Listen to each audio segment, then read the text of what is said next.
आधा वर्ष है नादरीन, मैं आसिफ अली और आप देख रहे हैं रूबी उर्दू न्यूज़। सबसे पहले नजर डालेंगे अहम खबरों पर।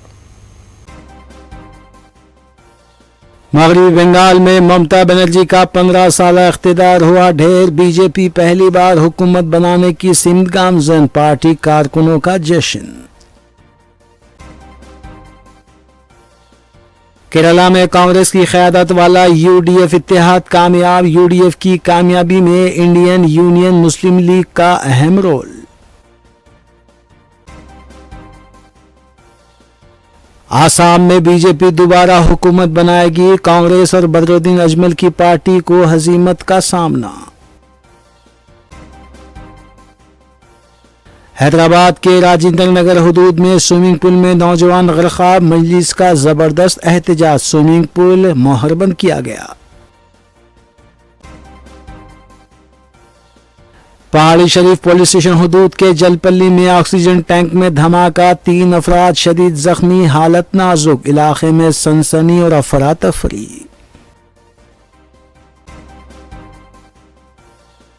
गोशा महल के हुदूद में गैर कानूनी गैस फिलिंग का रैकेट बेनकाब, 5 अफराद गिरफ्तार।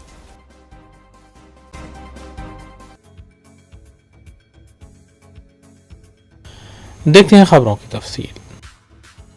Hyderabad Jawahar Nagar anti dumping yard joint action committee के जिम्मेदारों ने वज़ीर आला तेलंगाना ए रेवंत रेड्डी से मुलाकात करते हुए नुमाइंदगी की कि जवाहरनगर से डंपिंग यार्ड को मुंतकिल किया जाए। उन्होंने बताया कि गुंजान आबादी वाले इलाके में डंपिंग यार्ड होने से आवाम को कई किस्म की परेशानियाँ लाहक हैं। इस मौके पर BRS कायद मल्ला रेड्डी भी मौजूद थे। वाज़ेह है कि जवाहरनगर में GHMC का एक बड़ा डंपिंग यार्ड है जो आवाम के लिए दर्द सर बन चुका है।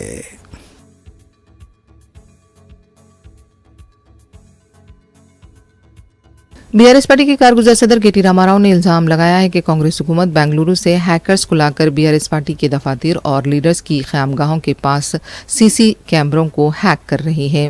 KTR ने कहा कि पुलिस भी वज़ीर आला रेवंत रेड्डी की खानगी फौज की तरह काम कर रही है।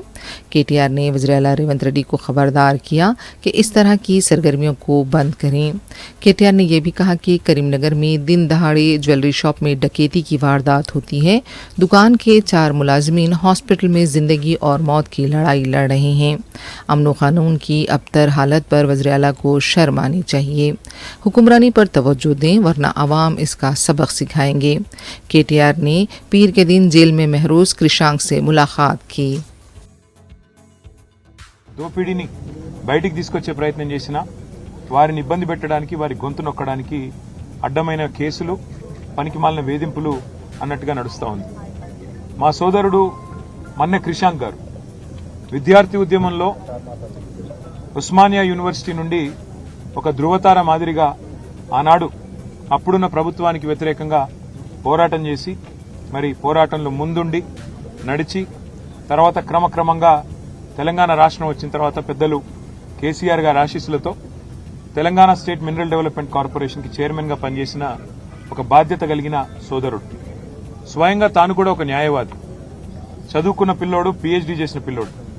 మరి అట్లాంటి తమ్ముడు గత 2.5 సంవత్సరాలుగా ఒకటే పని చేస్తా ఉన్నాడు.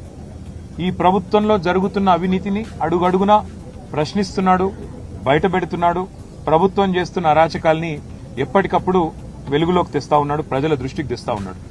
ఇవాళ ఆయన మీద కోపంతో ఆయనని ఒక పనికిమాలిన కేసులో, నిజానికైతే ఆయన మీద పెట్టిన కేసు 4 ఏళ్ల కంటే తక్కువ శిక్ష పడే కేసు, స్టేషన్లోనే బెయిల్ ఇచ్చి పంపించాల్సిన కేసు. కానీ జైల్లో పెట్టి ఈరోజు 12వ రోజు జైల్లో పెట్టి హ్యాబిచువల్ అఫెండర్ అని, అంటే ఈ అబ్బాయి ఇలాగే క్రమేపీ మరి వరుసగా చేస్తున్నాడు ఈ పని అని చెప్పి కేసులు పెట్టి దాదాపు 35 కేసులు. అవి కూడా ఏం కేసులు? ముఖ్యమంత్రి రేవంత్ రెడ్డి గారి ప్రభుత్వం ప్రపంచ సుందరి పోటీలు ఏవైతే ఇక్కడ జరిగినాయో అందులో మిస్ ఇంగ్లాండ్ ని వేధించింది. 2 కాంగ్రెస్ నాయకులు ఆ అమ్మాయిని సెక్షువల్లీ హరాస్ చేసినారు అని ట్వీట్ చేస్తే ఒక కేసు.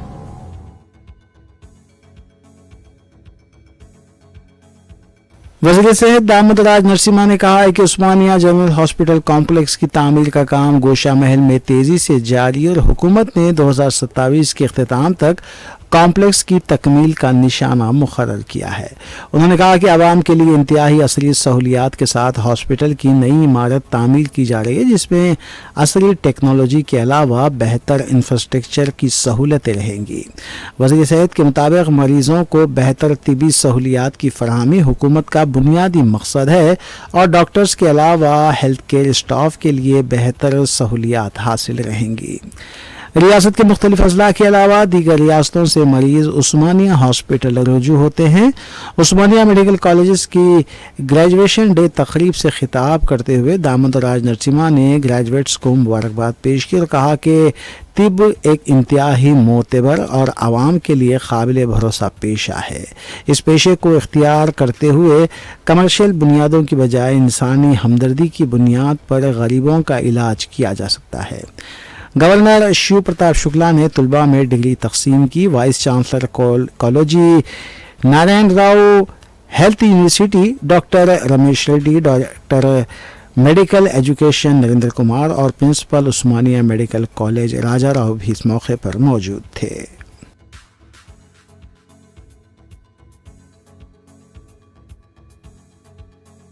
बीआरएस पार्टी के कारगुजार सदर केटी रामाराव ने गैर मौसमी बारिश से नुकसानात का शिकार किसानों से मुलाकात करते हुए उन्हें दिलासा दिया।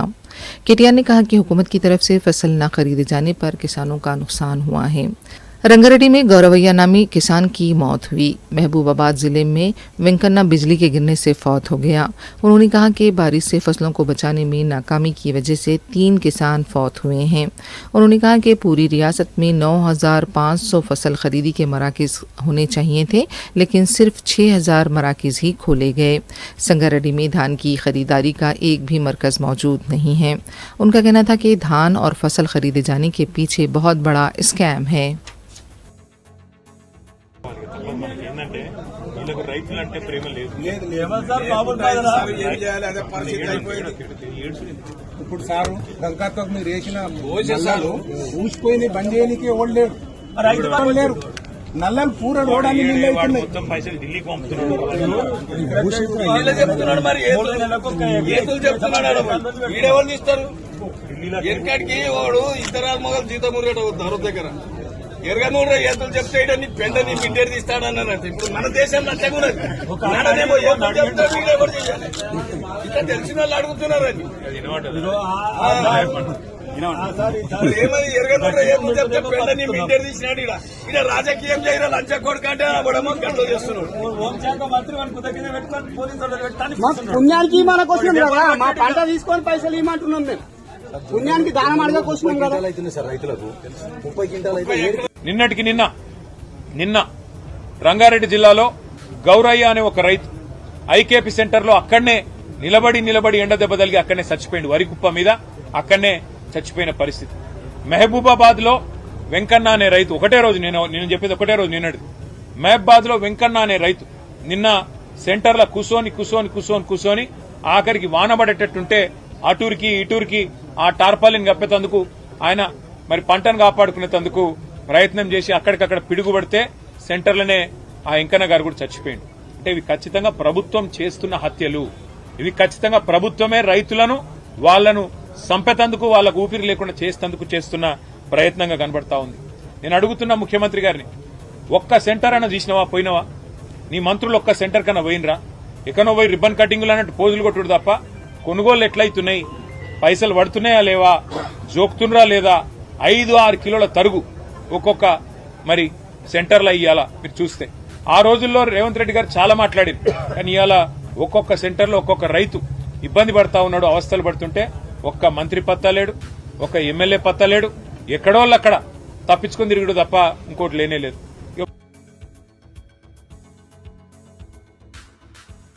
तेलंगाना से आज़मीन हज का पहला काफिला इतवार की रात हज हाउस नामपल्ली से रवाना हुआ। 430 आज़मीन पर मुश्तमिल ये काफिला पीर की सुबह 5 बजे सऊदी अरब के लिए रवाना हुआ। इस मौके पर रियासती वज़ीर अक़लियती बहबूद मोहम्मद अज़हरुद्दीन, वक्फ बोर्ड चेयरमैन सैयद अज़मतुल्लाह हुसैनी, उलमाए इकराम और हज कमेटी के ओहदेदारान मौजूद थे। तेलंगाना टूरिज़्म वज़ीर ने आज़मीन से अपील की है कि वो हज के दौरान ज़्यादा वक्त इबादत में गुजारें, मुक़द्दस मक़ामात का एहतराम करें और सोशल मीडिया व वीडियोग्राफी से इज्तनाब करें। उन्होंने कहा कि आज़मीन अल्लाह के मेहमान हैं और उनकी खिदमत हुकूमत की ज़िम्मेदारी है। रवानगी के दौरान जज्बाती मनाजिर देखने में आए जब अहले खाना ने अश्कबार आँखों से अपने प्यारों को अलविदा किया और दुआ की दरख्वास्त की। इंतज़ामिया ने एम्बारगेशन पॉइंट पर बेहतर इंतजामात किए। हज परवाज़ों का सिलसिला जारी रहेगा। दूसरी तरफ पीर को जब तीसरी फ़्लाइट इसी दिन शाम को रवाना होगी। मजमूई तौर पर 430 आज़मीन इब्तदाई मरहले में रवाना हो रहे हैं, जबकि इस साल हैदराबाद एम्बारगेशन पॉइंट से तकरीबन 9,960 आज़मीन हज अदा करेंगे।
चार रियासतों आसाम, मगरब बंगाल, तमिलनाडु, केरला और मरकज़ के ज़रिए इंतज़ाम पुडुचेरी में वोटों की गिनती का सिलसिला पीर को भी जारी रहा। मगरब बंगाल में बीजेपी, तमिलनाडु में टीवीके, आसाम में बीजेपी, केरला में कांग्रेस हिमायती यूडीएफ, पुडुचेरी में एनडीए पर मुश्तमिल जमातें हुकूमत बनाने के मौक़िफ़ में है।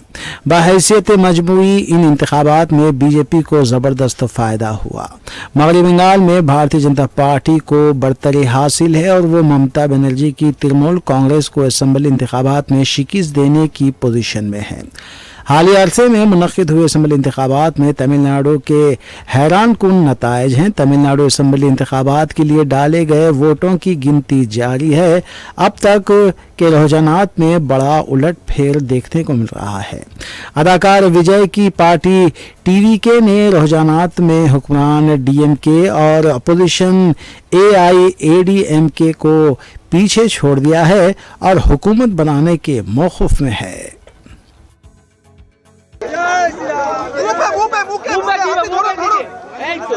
मोदी का फोटो सामने रखिए, मोदी का फोटो सामने रखिए। हमारे माथा का बेटे यहाँ दादा पेशने के लगाइए लगाइए लगाइए उसको लगाइए, दीदी को लगाइए। हमारे दीदी ओदी का लगा, दीदी ओदी का लगा आपको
आंध्र प्रदेश के वज़ीर आला चंद्रबाबू नायडू ने पीर को कहा कि कुछ रियासती इंतखाबात में एनडीए की जीत वज़ीर आज़म मोदी की क़यादत में लोगों के मुसलसिल और बढ़ते हुए एतमाद और विकसित भारत यानी तरक्की याफ्ता हिंदुस्तान के लिए उनके विज़न की अक्कासी करती है।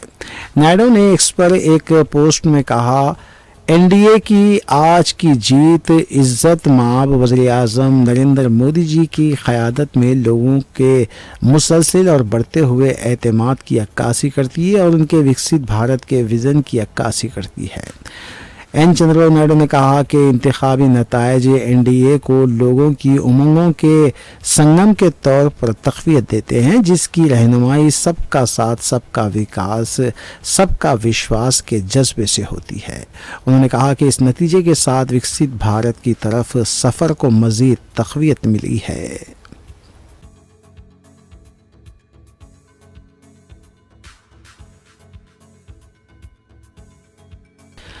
सिकंदराबाद के इलाके में वाक़े एक डी-मार्ट में चंद बुरखापोश ख़वातीन बशमूल एक हामिला खातून ने तलाशी के नाम पर उन्हें परेशान करने का इल्ज़ाम आयद किया है। मुतासरा ख़वातीन के मुताबिक उन्होंने तकरीबन 5,000 रुपये की ख़रीदारी की, इसके बावजूद गेट पर उन्हें बार बार रोका गया और तलाशी ली गई। खातून ने कहा कि सिक्योरिटी अमले ने उनके सामान की जाँच की बजाय उन्हें ही तलाशी का निशाना बनाया, जिस पर उन्होंने सख्त एतराज़ किया। उन्होंने अमले से बहस करते हुए कहा कि वो ख़रीदारी के लिए आए हैं, न कि चोरी करने के लिए। मुतासरा खातून ने एहतजाजन ख़रीदा गया सामान वापस करते हुए अपनी रकम लौटाने का मुतालबा किया। बाद अज़ां डी-मार्ट के अमले ने इस मामले पर माज़रत ख्वाही की। इस वाक़े का एक वीडियो सोशल मीडिया पर भी वायरल हो चुका है। सबको चेक करने वाले, किसको भी नहीं कर रहे हो चेक। नहीं काम तो ले तुम वीडियो ले, लेना पड़ता वीडियो लेते बराबर लेते बराबर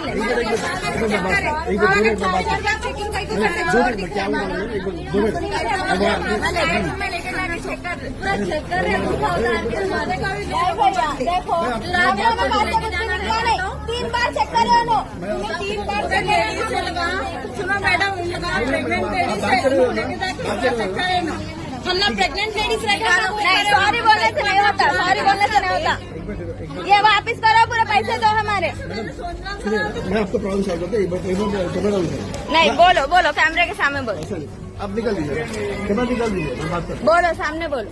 अरे मैडम वो निकालो। ऐसा कैसा चेक करते सारा बोलो, एक जनों को बोले तो चेक करे तो चेक करे, सामान चेक करना था हमारे को, कहीं तो चेक करे, सामान चेक करे, फिर हम लोगों को लेके जाके चेक करे। क्या दिख रहे हैं, हम लोग चोरी करने का पागल है।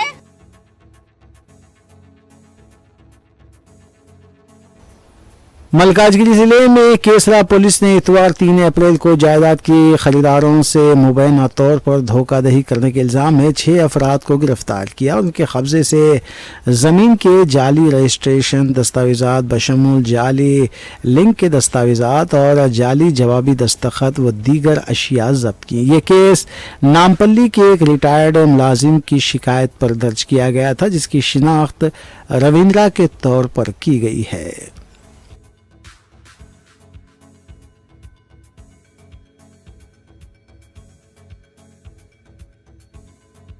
राजेंद्र नगर के हुदूद में इतवार को स्विमिंग पूल में तैराकी के दौरान 18 साला नौजवान गरकाब हो गया।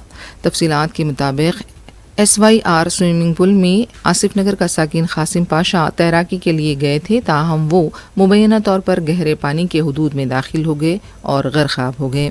उन्हें हॉस्पिटल मुंतकिल किया गया था, ताहम डॉक्टर्स ने उन्हें मुर्दा करार दिया।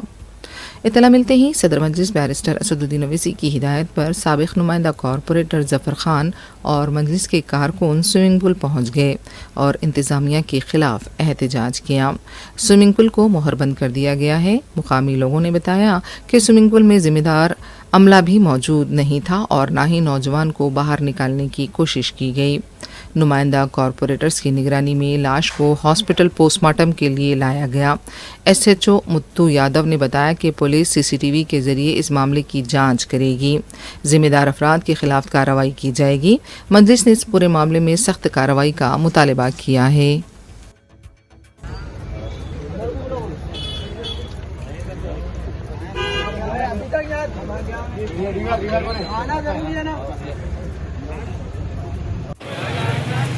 चलो मैं उस्मानिया को चलो नहीं वो तो वहाँ करेंगे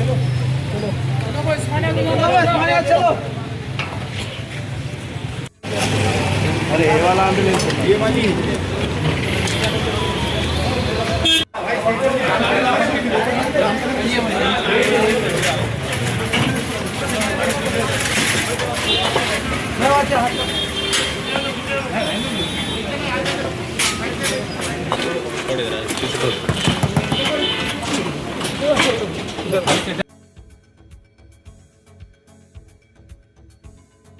पहाड़ी शरीफ पुलिस स्टेशन हुदूद में वाक़ जलपली के पास ऑक्सीजन टैंक धमाके से फट पड़ा।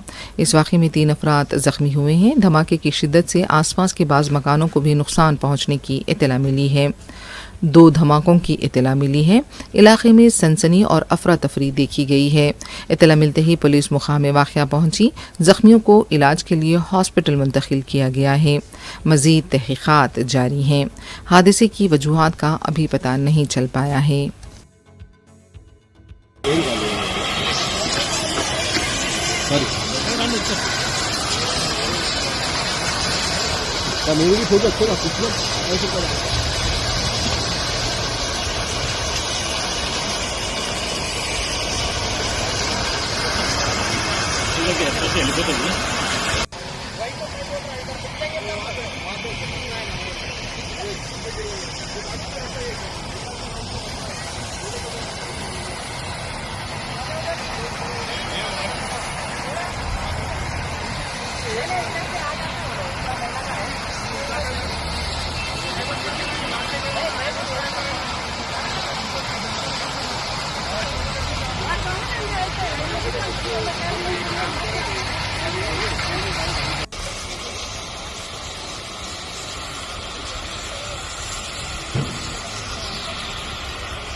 ఈరోజు 12 గంటల సమయంలో Pahadi Shareef police station limits నందలి జలపల్లి గ్రామ సరిహద్దులో ఉన్నటువంటి medical and industrial air products అనేటువంటి ఈ కంపెనీ చిన్న కంపెనీ ఒక గోడౌన్ లో ఎయిర్ అనేది బయట పటాన్ చెరువు తర్వాత కర్నూలు నుంచి పెద్ద పెద్ద ట్యాంకర్లో తీసుకొచ్చి ఇక్కడ వీళ్ళకు సంబంధించిన ట్యాంకర్లలో లోడ్ చేసుకొని దాని నుంచి చిన్న చిన్న సిలిండర్లలో అప్లోడ్ చేసి దానికి మెడికల్ హాస్పిటల్స్ కు మరియు ఇండస్ట్రీస్ సప్లై చేసే సంస్థ ఇది. అయితే ఈ రోజు మధ్యాహ్నం 12 గంటలకి ఇది ఒక ట్యాంక్ కంటైనర్ ఒకటి బ్లాస్ట్ కావడం వలన ఇందులో ఉన్నటువంటి ఇద్దరు వ్యక్తులకు తలకొకరికి చేతికొకరికి గాయం కావడం జరిగింది. అదేవిధంగా దీని ఎఫెక్ట్ తో మెకానికల్ షెడ్ లో కూడా కొంతమందికి మొత్తం అక్కడ ఉన్నటువంటి పాత లారీలు అయితేనేమి వెహికల్స్ డ్యామేజ్ కావడం జరిగింది. అదేవిధంగా ఆ షెడ్ లో ఉన్నటువంటి ఇద్దరు వ్యక్తులు కూడా అయితే ఇది ఏ విధంగా జరిగింది, ఎందుకు జరిగింది అనే దాని మీద ఇన్వెస్టిగేషన్ చేస్తున్నాము. ఈ ఫైర్ ఇంజిన్ వాళ్ళు తర్వాత ఎలక్ట్రీషియన్ వాళ్ళు కూడా వచ్చారు. దీన్ని పూర్తిగా స్థాయిలో విచారణ చేసిన తర్వాత thank you.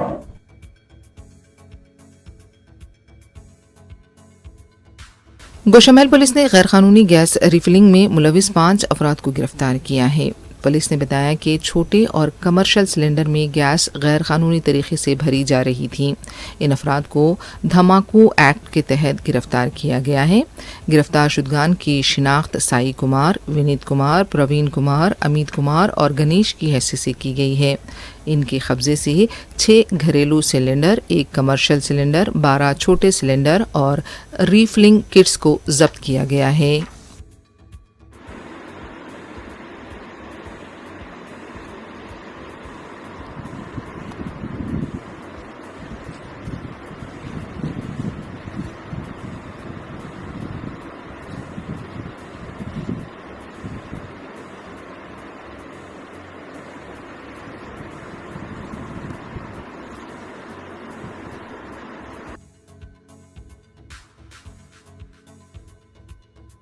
Musheerabad police station के भोलकपुर में इतवार की रात प्लास्टिक के गोदाम में आग लग गई।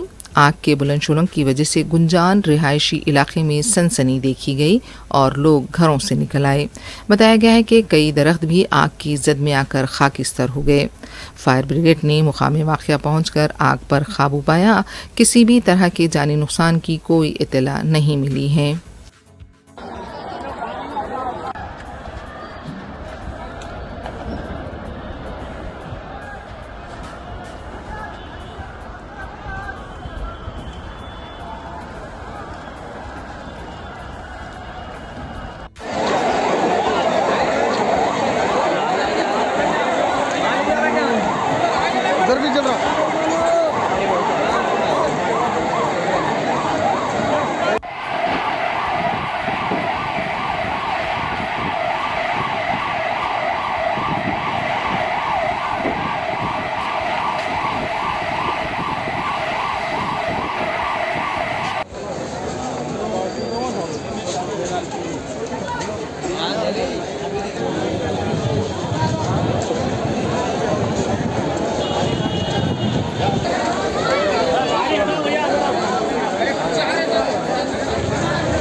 आखिर में देखते हैं सुर्खियां अखबार में।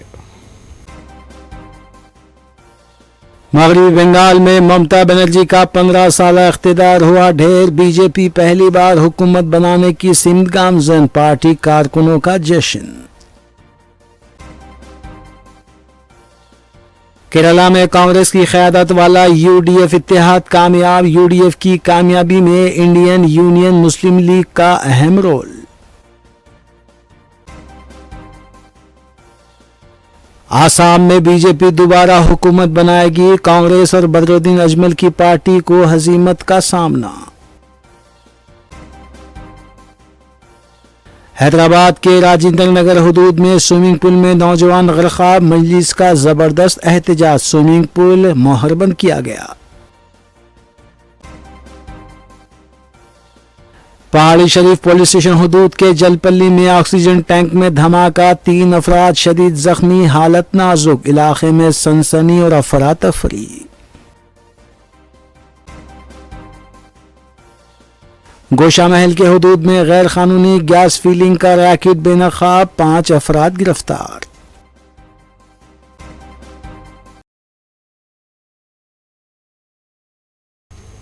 इसी के साथ रूबी न्यूज़ यहीं अख्ताम पजीर होती हैं। रियासती, कौमी और बैनुल-अक़वामी खबरों के लिए देखते रहिए रूबी न्यूज़।